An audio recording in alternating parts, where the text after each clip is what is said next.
So I'll get right to it. You're a busy person. I was talking, Mark, about this, about cost analysis. If you could shut the economy down for 2 years and nobody ever gets it again, that sounds great, but we would go into a full-scale depression and have utter poverty. So you guys like you have to have these very uncomfortable conversations. When you're talking about, soon, but not too soon, this morning, where do you land on that? I mean, all you can do is look for the information. I mean, Colin, we're working with imperfect information right now, and that's the genesis of the problem. Nobody really knows when this thing will end. Nobody really knows what it is yet. No one knows, can we cure it? We think we can, but it's not done yet. And, on one hand, it could take a long time. On the other hand, the cure could pop up tomorrow, go into trials, and be ready to go in 3 weeks. We don't know. So you have to anticipate all the different options, plan for the worst and hope for the best. Do we need a vaccine to really have a full-fledged economy where people are in restaurants? Your opinion on that? No, because a vaccine is to prevent you from getting it. And again, let me take a step back. I'm not a doctor. I'm not a medical expert.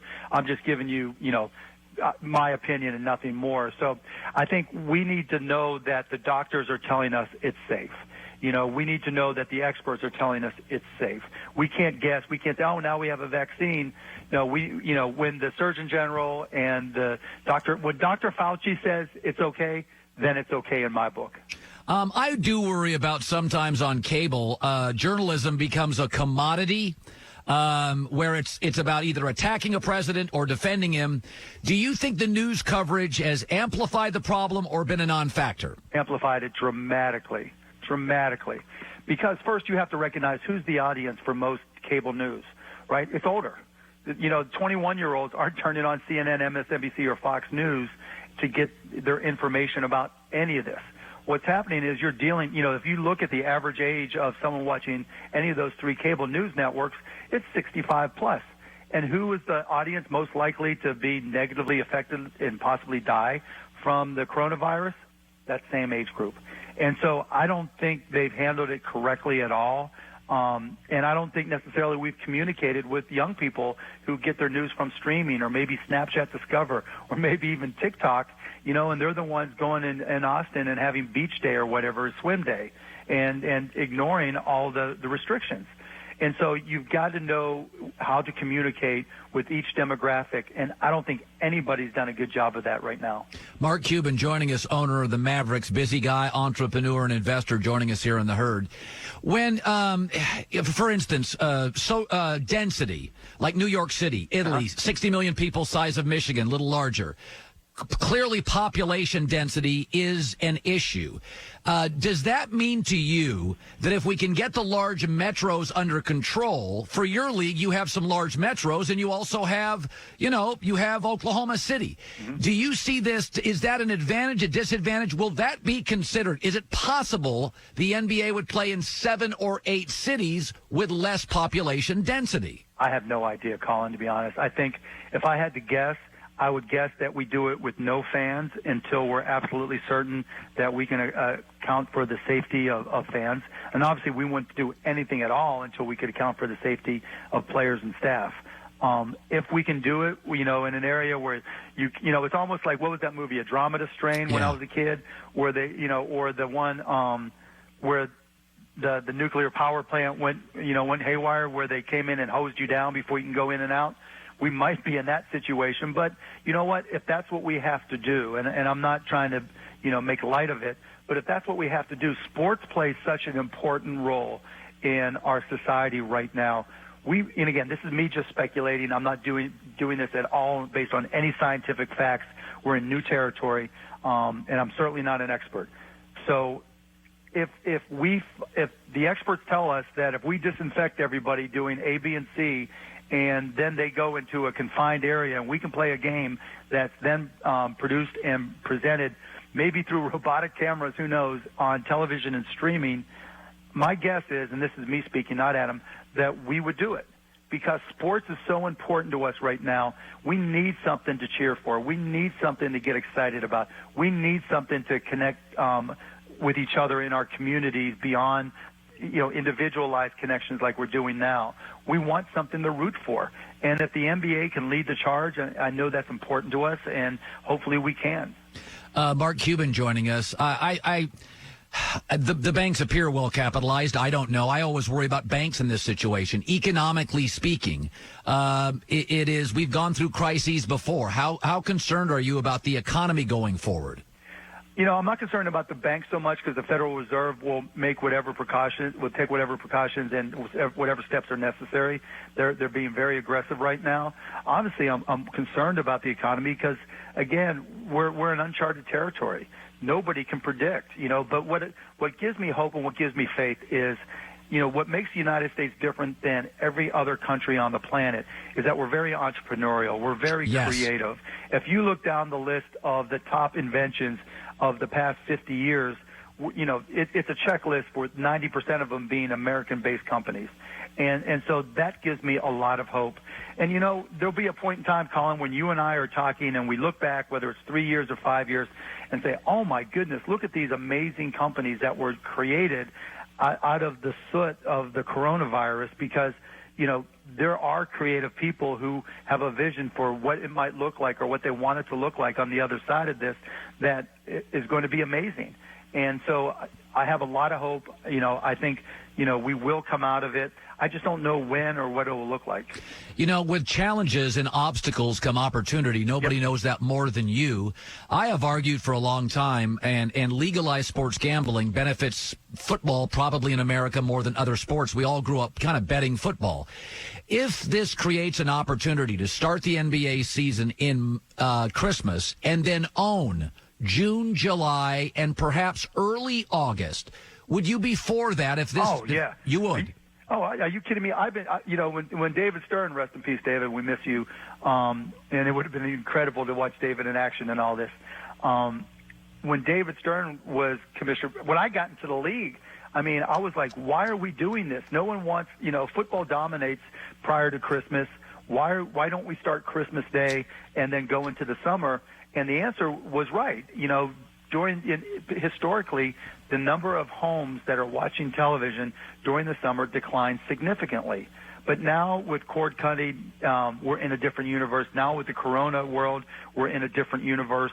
And so depending on how long this goes and what happens and when we come back, if we come back, the viewership habits will be completely different. That creates opportunity for us to take chances and try different things.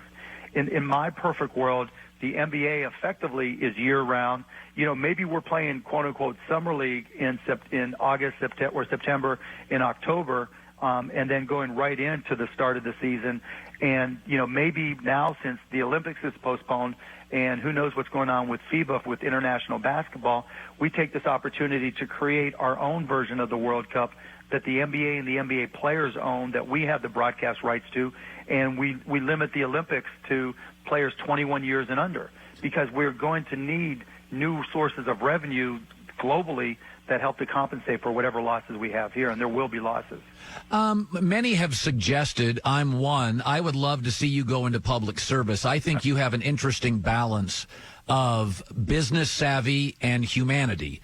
Mark, this has obviously been a moment. My wife doesn't listen to my show. I'm not sure she knows what I do for a living. She asked me if Mark Cuban had been on yet. And she said, then and only then will I listen to your show.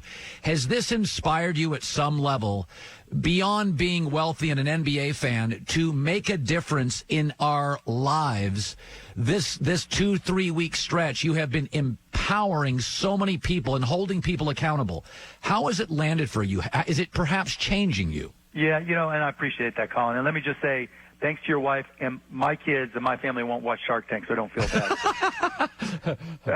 But yeah, it is. I've always had a saying that you don't have to be the leader to be a leader. And I just happened to be in a unique position with unique circumstances. It was just happenstance that the Mavs were the last game when the season shut down. It's just happenstance that ESPN asked me to do the interview, and it came, and I had been thinking to support our employees and continue to pay them, and I happened to mention it. And that just kind of acted as a catalyst for everything that's happened since then. And I'm in a unique position where I don't have to worry about my next dollar. I'm not quarantined in the same apartment that I would have gone nuts in had this happened when I was 21 or 22. And so, I have a voice. I have a platform. I can speak out. I don't give a shit. Sorry, I don't care what others think or say, and so I just try to do the right thing now. And I don't know if it's maybe want to run for public office more because my family's still against it, but it's made me realize that I can help, I can influence, I can call out bad actors, I can support good actors, I can help small businesses because my years of experience there, and why wouldn't I do it? And so I've made the effort to be a lot more visible and be a lot more vocal. Mark Cuban joining us. I know he has limited time, but I do think you're a voice and somebody, I believe you have the best interests going forward as somebody who's made a lot of money in corporate America. There is a sense in America, the billions will go to the corporations. They won't help the restaurateur. Do you ever, because I tend to be a financial moderate where I believe in some regulations, but not over-regulated. But in times like this, if you look back, there are times where there are a lot of bad actors, Mark. Yep. Are you concerned that we'll pump in, this could become a political story, 3 to 4 months of massive Fed money, and it goes, unfortunately, to too few people who don't have your means? Yes, I am. There's an old saying that QE is basic income for rich people, quantitative easing, and, it acts as a put on the stock market. Now, we're dealing with 100% uncertain information, so any decisions are going to be wrong for a lot of people. Imperfect information leads to imperfect decisions. We're kind of in a ready, fire, aim as opposed to ready, aim, fire mode. And so, yes, I'm concerned about that. I've been very vocal about the fact that if a company like Boeing, as an example, who I think has become a bad actor in a lot of ways, is going to take government money, then we need to do a Warren Buffett deal.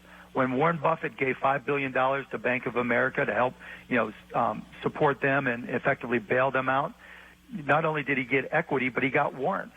And when Warren Buffett sold those warrants 5 years later, he invested $5 billion, ended up with $17 billion. Why can't the government make the exact same kind of deal? And the Boeing CEO, when he was asked about this, said, well, you know what, if the government wants equity from us, then we'll just go to other sources of capital and we'll work with them. Well, guess what, Boeing? Go work with them. Right. Just the task, you can't, we need to negotiate as if, someone smart was at the negotiating table. And I will say this, I've been dealing with some folks in the Treasury Department, and what Secretary Mnuchin is doing and has said he's going to do in terms of negotiating for some of the bailout funds and asking for equity, asking for warrants and options, I think is good. So that gives me some hope. But to answer your bigger question, I am concerned. And I've said very publicly that anything that we do for corporate executives that is paid for by taxpayer money, every single employee for that company should get the exact same thing. So, because no company comes back without every employee in that company busting their ass. And so if there's an executive that gets $1 million in bonuses and they make $1 million, that's 100%. Every other employee in that company should get 100% of bonuses, whether it's equities, whatever it may be, equal to their salary. And you have to do that because the reality is nobody is going to get ahead getting paid by the hour or just getting paid a salary. You have to have equity in something. It's just like our homes. We own equity in our homes, and when they appreciate, that's really where most of our wealth is across the country. And for those people who don't have homes or are just working by the hour, basic salary, we need to give them equity in these companies because that's the only way we're going to close the gap so that an individual getting paid by the hour, if they have stock in the company, stock in their 401k, they get the benefit as much as the CEO, and that's how we close the income equality gap. By the way, Mark, in Los Angeles, Manhattan Beach, well, Yep. They're closing everything. I'm sitting in my house, a couple power walks in the neighborhood, but I'm not going anywhere. Just if I could ask a question about Dallas, are they heeding warnings? For the most part, yeah. Okay. Yeah, I mean, we'll go take a walk around the neighborhood and keep our distance, but we're not letting kids come over our house. We're not letting our kids go anywhere. And fortunately, our kids' school makes them sign in at 8 in the morning and turn in their assignments and those types of things. So that's helped quite a bit as well. Mark, thank you for talking to our audience and for sharing time with us. You're incredibly busy. You're always thoughtful, and thank you so much. Thank you, Colin. Have me on anytime. Hi, everybody. Thanks for watching. Subscribe here to get the latest from the show. Also, be sure to check out more of the best clips from The Herd or go watch a few segments from other shows on FS1.